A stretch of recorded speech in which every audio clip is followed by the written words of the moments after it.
One night, me and some family members were getting a ride home after church from a family friend. He had one of those cars that had a screen attached to the roof. I was maybe 8 or 9, give or take, and this was during the 2010s. So this was as futuristic as technology got to me, at least at the time. I thought this was the coolest thing in the world. When he started the car, the screen turned on and the film that was playing was Captain America, the First Avenger. This was my first exposure to the Marvel Cinematic Universe. The exposure itself was very minuscule, and we lived really close to the church, so it was like a 5-minute drive, and I was only able to see that much of the film.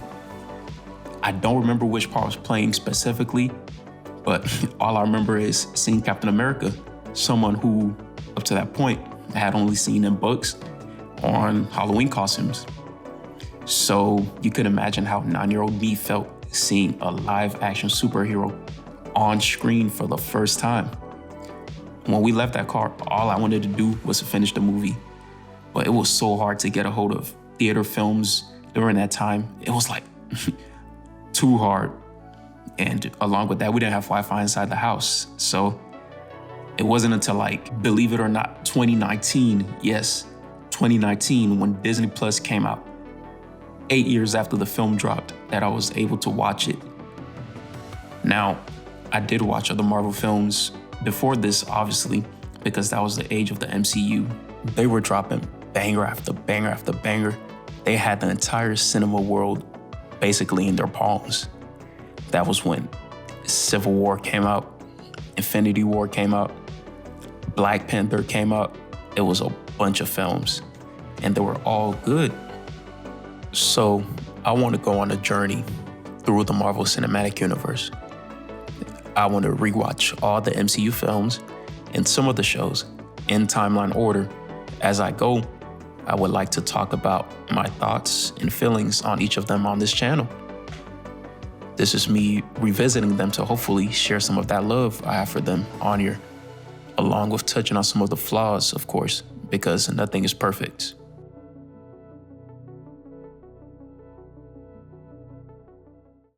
No, don't!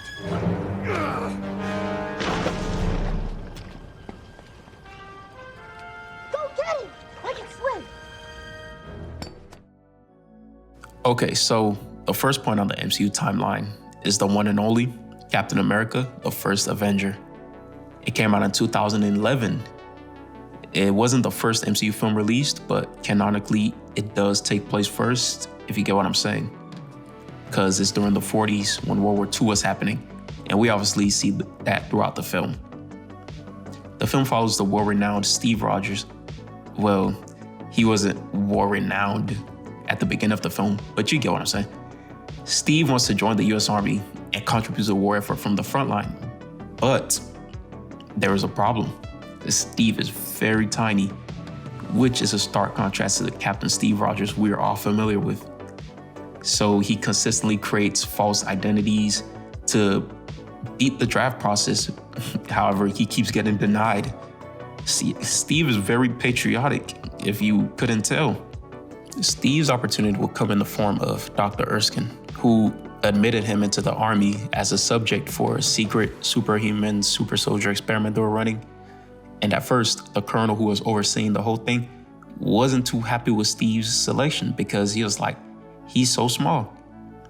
The experiment was successful, and Steve, or Captain America now, started as an actor on stage plays, the super soldier that they invested millions to make to fight and win the war was an actor, which I feel like if you spend millions on developing a super soldier, you shouldn't put him away from the war to make money for you.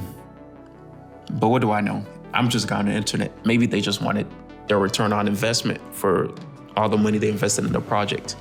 But this is Captain America we're talking about. He doesn't stay away from the action. He goes to the action. So he made the choice to disobey command and literally dive headfirst behind enemy lines to rescue his closest friend Boogie when he found out Hydra captured him.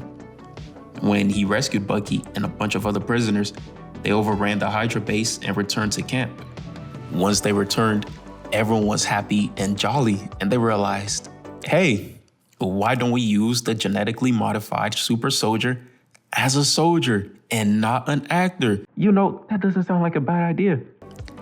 And that proved to be the right call because he would lead multiple successful campaigns along with Boogie until one fateful day, they were targeting a train and Boogie kinda didn't make it back. Grab my hand!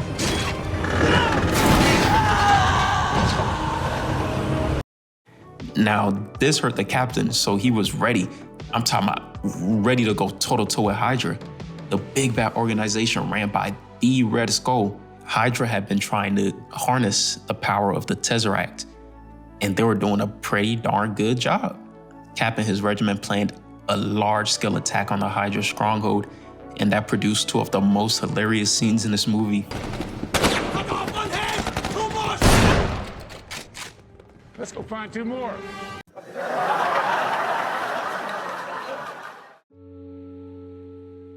Cap hops into the ship of the Red Skull as he's trying to escape, and they engage in combat. The Red Skull loses, but not because Captain America bested him.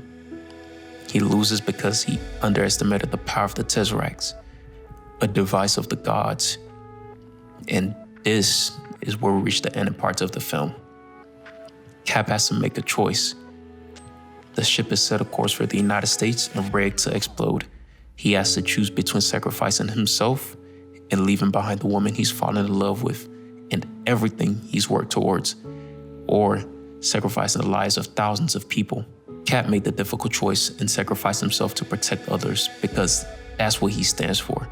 He puts the lives of others above his, and that is why Dr. Erskine chose him to be Captain America. The CGI in the film was exceptional for the time, and it's good by today's standards, albeit not elite like some of the MCU films after it. The acting was good. I love Tommy Lee Jones' character, the Colonel. He was absolutely hilarious. I mean, just take a look at this. Keep it steady! Wait!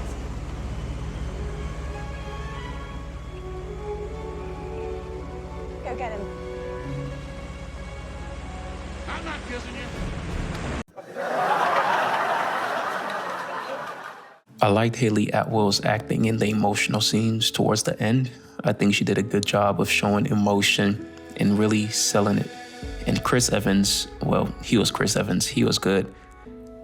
I give this film a B grade. It's a really good film, and I had fun watching it. It is a very fun watch. Dare I say, a Marvel Studios classic. When you look at it with a broad view, the theme of the film is very general. Don't judge people by their physical appearance, but by what's inside, the contents of their character. But if you look a little closer, you'll see it touches on the difficulties women face through Peggy.